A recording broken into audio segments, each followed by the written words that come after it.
I can't just let you walk away. Siyinza kumalaga kuli kugenda otyo. You killed my sister. Watta muganda wange.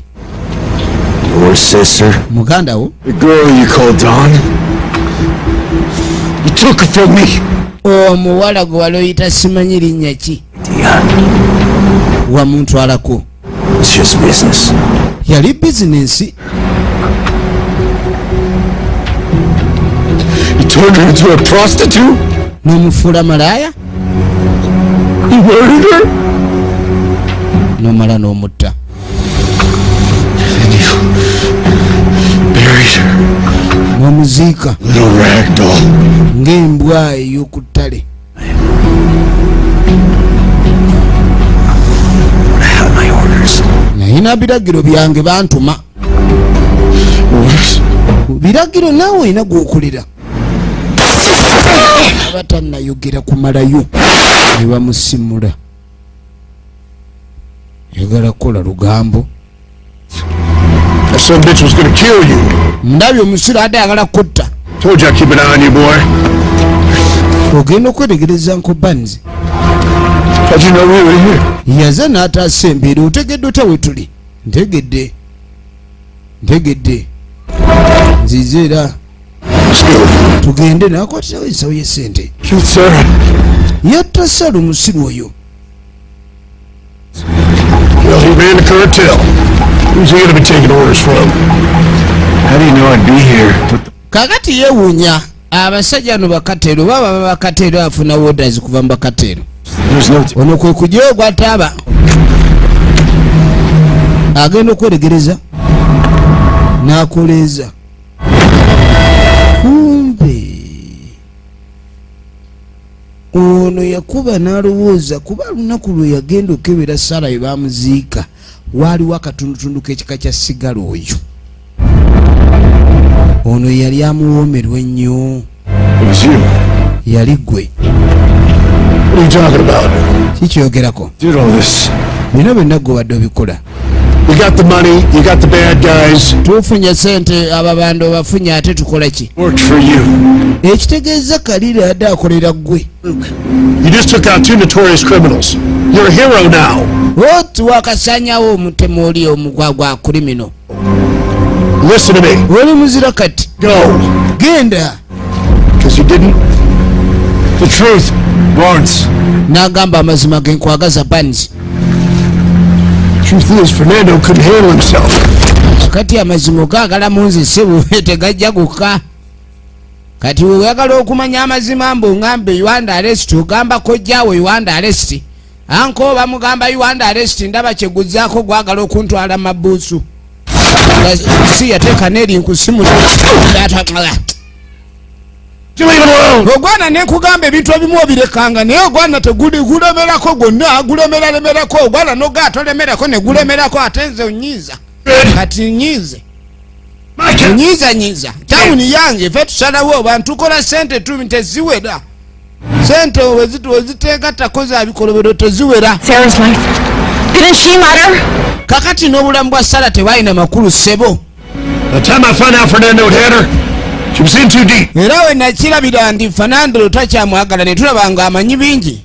Done. Ate wala baba n'olugambo ne ngamba ye woka nayo na panua hii. You don't have to do this.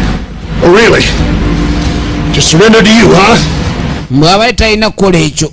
Kati mpanike mbu ontwale. No, Luke. Luku. You can't do that. Sisobola kikola. Sente zisinga oluganda. Annanga yatanyanjize. Ono wakwatire mundu. Anko kojja waliwo empinguzo. N'otunulira omusiru ono mbu naye wakika.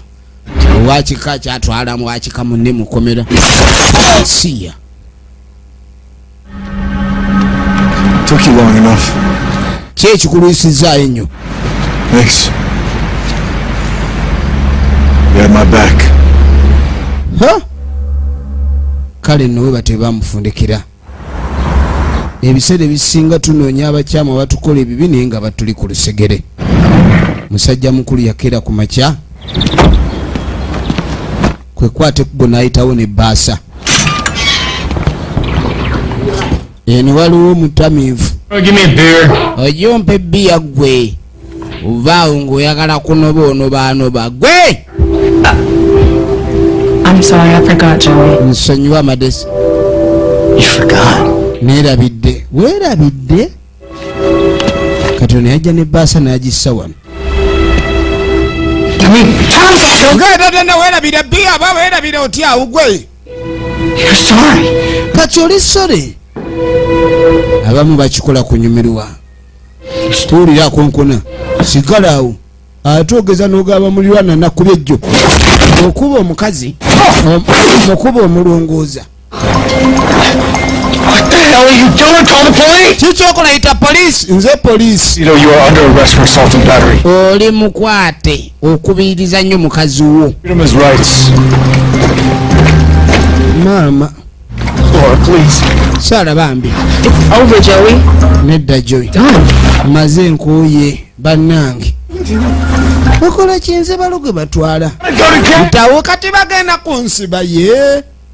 I didn't know what to do. I was so scared for me and my baby. Yaba talina kyakola abadde atiitidde bambi. Omwana we musajja akutulugunya. Ogenda okwetegereza waliwo obubaka buubwo. Genda maaso bikula.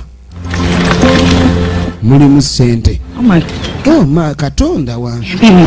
Zino teziraba zange. Ndabanga ezizo. There's wants you to have a fresh start. Ono omusirikale sente ze balina ez'abayaga. Waliwo abanaku abayinza ozeetaaga. Thank you so much. Ate omwami bamusibye omukyala atandikira awo. You're amazing. Yamwebaza nnyo. It's over. Yes. Is that for me? Kamuwa ekirabo. So much. I can have this. Omuntu yenna akuyamba okuva mu mbeera. Thank you, Nicole. Malayika olowooza ogenda gisangawa. Malayika ziri mu bantu. Be well. I'll see you around town. Namuganja kuba mbalaba. Kwekwate kubo yeyongeddeyo. N'omukyamu bamututte. Kukubiriza n'olugono mu maka si kirungi tukivumirira nnyo. Kale nno. This belongs to you now. Mu kuvaawo yamuwa baaji. Okomawe waka kirabika ali alina omulimu gwazze okutereeza. Got your back, Sheriff. I got yours. Good luck. N'amwagaliza omukisa. Kaakati nno yagenda obbirabirira. Yamugamba Goldfish omwerabidde kweni kati wuwo. Yajja.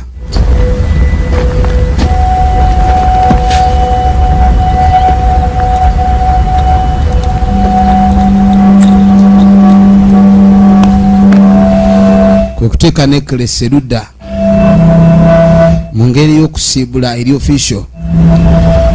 Asiibula muganda we Saara.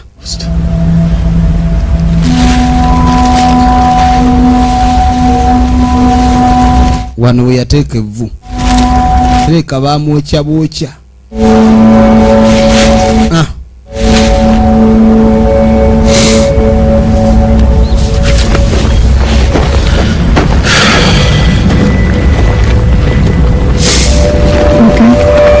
Kasuire oli bulungi.